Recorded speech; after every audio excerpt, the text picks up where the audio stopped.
ఓం సాయిరామ్. బాబా భక్తులందరికీ నమస్కారం అండి. మన బాబా గారి దయ వల్ల మనందరం బాగుండాలి, సంతోషంగా ఉండాలని కోరుకుంటున్నాను ఫ్రెండ్స్.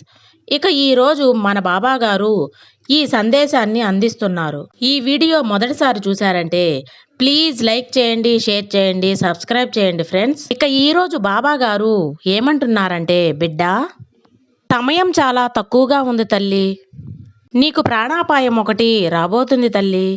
ఈ ఆపద నుంచి నువ్వు బయటపడాలి అంటే కనుక నేను చెప్పబోయే ఈ కథని 5 నిమిషాలు విను తల్లి. నీకు రాబోయే చావు చీటీని నేను తీశాను అని చెప్పి బాబాగారు తెలియజేస్తున్నారండి. ఇది అక్షరాలా నిజమండి. బాబా ఎందుకు చెబుతున్నారు, ఏమి చెప్పబోతున్నారు అనే ఈ వీడియోలో తెలుసుకుందాం.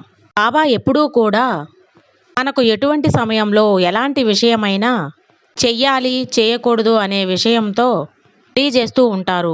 నిజంగా సచ్చరిత్ర కాలంలో బాబా ఉన్న కాలంలో బాబా భక్తులకు ఫలానా టైంలో ఇది చేయండి, ఫలానా టైంలో వెళ్ళండి అని, ఇక్కడకు వెళ్ళడం మంచిది కాదు అని మన బాబా గారు చెబుతూ ఉంటారు. అలాగే ఇప్పుడు కూడా మన అందరి జీవితాల్లో బాబా మనకు ఎన్నో విధాలుగా తెలియజేస్తూ ఉన్నారండి. బాబా మీ పక్కనే ఉంటూ, అంటే మన పక్కనే చుట్టూ తిరుగుతూ ఉన్నట్టుగా బాబా గారు నా సమాధి నుంచే నేను సమాధానం చెబుతాను అని ఎప్పుడైతే మాటిచ్చారో అప్పుడే మనందరికీ బాబా గారు తోడుగా ఉంటూ పక్కనే ఉన్నట్టుగా మనకు అనిపిస్తూ ఉందండి. అలాగే ఈరోజు మనకు ఒక విషయాన్ని తెలియజేస్తున్నారు. అంటే ఒక ప్రాణాపాయం అనేది రాబోతుంది తల్లి. నీకు సమయం అనేది చాలా తక్కువగా ఉంది. ఇలా కనుక చేస్తే నీకు రాబోయే ప్రాణాపాయం నుంచి తప్పించగలుగుతాను అని చెప్పి చెబుతున్నారండి మన బాబాగారు. ఎందుకు అలా చెబుతున్నారు అని ఒక చిన్న కథ ద్వారా తెలుసుకుందాం. ఒక భక్తుడు తన ప్రాంతానికి వెళ్ళాలని, అతనికి చాలా పెద్ద వ్యాపారం ఉంది. ఆ వ్యాపారం గురించి వస్తువులను కొనడానికి వేరే ప్రాంతానికి వెళ్ళి కొనుక్కు రావాలి. అలా వెళుతున్న సమయంలో ఏం జరుగుతుందంటే, ఒకరోజు చాలా పెద్ద వర్షం అనేది పడుతుంది. వర్షంలో వెళ్ళాలా అక్కర్లేదా అని చెప్పి తనకు ఒక సందేహం అనేది ఉంటుంది. అలాగే తనకు ఏదైనా జరగాలి అంటే కనుక బాబా దగ్గర ఒక చీటీ వేసి తెలుసుకుంటాడు.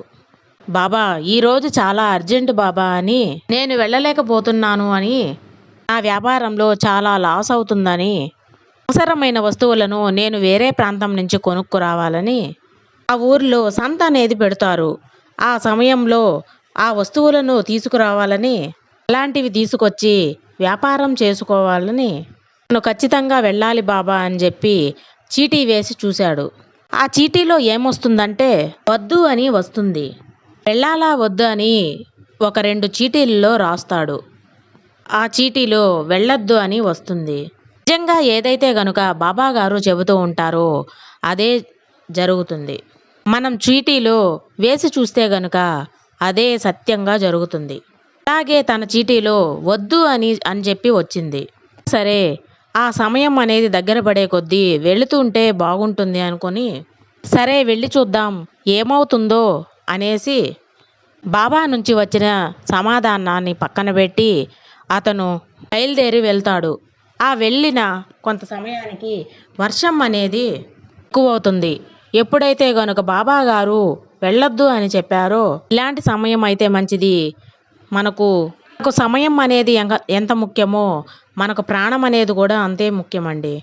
అది ఇప్పుడు కాకపోతే తర్వాత అయినా చేసుకోవచ్చు. మన ప్రాణాపాయ పరిస్థితి అనేది వస్తుంది. కొంతమంది అంటూ ఉంటారండి, తలతో పోయే విషయం తలపాకాతో పోవడం ఎలా అయితే అంటూ ఉంటారో, అలాగే చిన్న చిన్న విషయాలకు మనం భయపడుతూ ఉంటాం. కానీ దాని వెనకాల పెద్ద ఆపద అనేది దాగి ఉంటుంది. కాబట్టి ఇలా చిన్న విషయాలతో పోతే గనుక మన బాబా గారు కాపాడుతూనే ఉంటారు.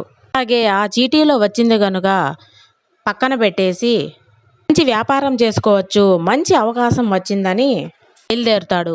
వర్షం పెద్దదయ్యే కొద్దీ ఆ వర్షంలో దారులు కనిపించకుండా పోవడం, అక్కడ వర్షంలో ఇరుక్కుపోవటం, ఆ ప్రాంతానికి వెళ్ళేదానికి వేరే దారి కూడా ఉండదండి. ఏం వాహనాలు దొరకవు.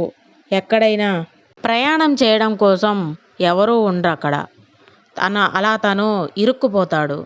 ఎక్కడైతే గనుక తను వర్షంలో నిలబడి తన ప్రాణాలు కాపాడుకోగలుగుతాడో అక్కడ ఆయన నిలుచున్న చోటు నుంచి పైనుంచి ఒక రాయి అనేది పడుతుందండి. అక్కడ ఒక గోడ అనేది చాలా పురాతనమైనది. ఆ గోడ విరిగి పడడం వల్ల అలా తన తలకి దెబ్బ తగలడం అనేది జరుగుతుంది. బాబాగారు వెళ్ళొద్దన్నా వెళ్ళాడు గనక ఇలా జరిగింది. ఇదండి మన బాబాగారు అందించిన సందేశం. సర్వేజన సుఖినో భవంతు. జై సాయిరాం.